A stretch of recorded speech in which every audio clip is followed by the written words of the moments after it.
নতুন পে স্কেলে ইনক্রিমেন্ট, উচ্চ ভাতা ও বাড়ি ভাড়া ভাতা বৃদ্ধি, বৈষম্যমুক্ত পে স্কেল অনুমোদন।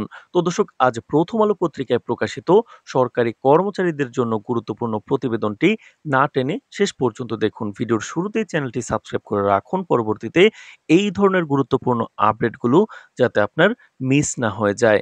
তো দর্শক, বাংলাদেশের সরকারি চাকরিজীবীদের জন্য দীর্ঘদিনের আন্দোলন, দাবি এবং প্রত্যাশার অবসান ঘটাতে সরকার অবশেষে এক ঐতিহাসিক সিদ্ধান্ত নিয়েছে। দীর্ঘদিনের অনিশ্চয়তা, বৈষম্য এবং অসন্তোষের পরিপ্রেক্ষিতে নতুন জাতীয় পে স্কেল অনুমোদিত হয়েছে, যা 1:4 অনুপাতে নির্ধারিত 12টি গ্রেডের মাধ্যমে সরকারি কর্মচারীদের মধ্যে ন্যায্যতা প্রতিষ্ঠা করবে।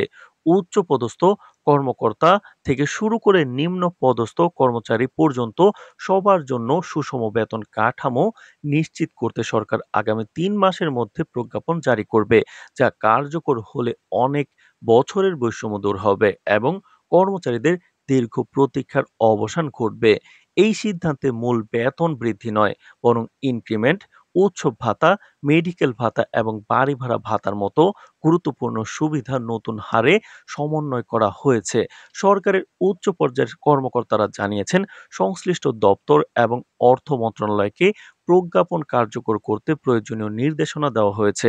প্রজ্ঞাপন জারির সঙ্গে সঙ্গে নতুন কাঠামো কার্যকর হবে এবং বাজেট বরাদ্দ সেই অনুযায়ী সমন্বয় করা হবে। সরকারি চাকরিজীবীদের দীর্ঘদিনের অভিযোগ ছিল, পূর্ববর্তী বেতন কাঠামোয় মারাত্মক বৈষম্য বিদ্যমান। নিম্ন পদস্থ কর্মচারীরা সীমিত বেতনে সংসার চালাতে হিমশিম খাচ্ছিলেন।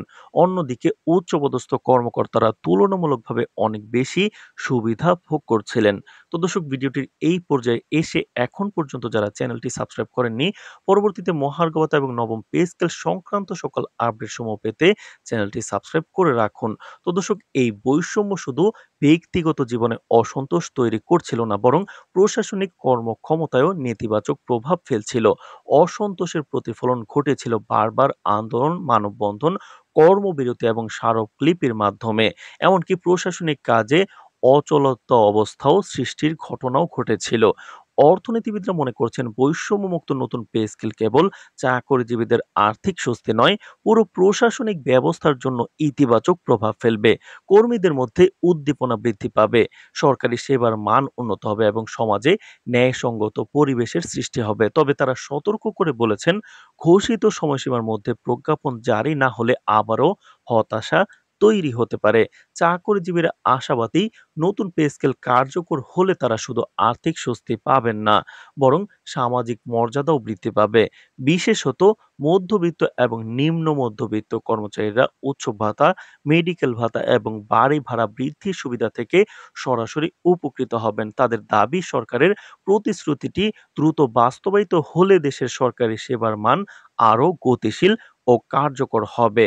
তো দর্শক, প্রশাসনের উচ্চ পর্যায়ের কর্মকর্তারা জানান, প্রজ্ঞাপন জারির পর বাজেট বরাদ্দ, গ্রেড অনুযায়ী বেতন বৃদ্ধি এবং সংশ্লিষ্ট সুবিধাসমূহ কার্যকর করা হবে। বিশ্লেষকরা মনে করছেন, এই পদক্ষেপ প্রশাসনিক ইতিহাসে একটি মাইলফলক হিসেবে স্থান করে নেবে।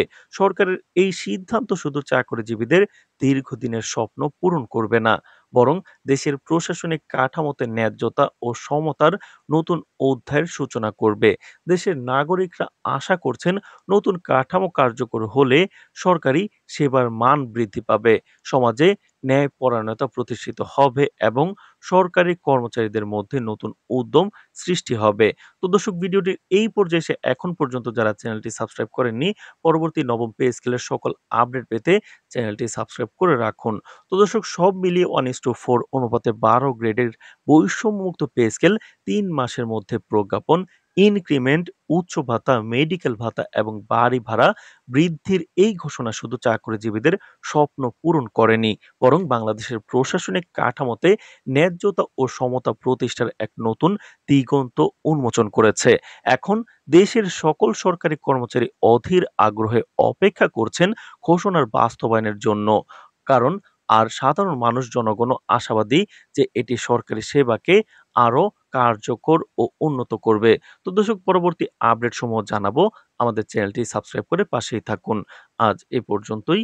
ধন্যবাদ।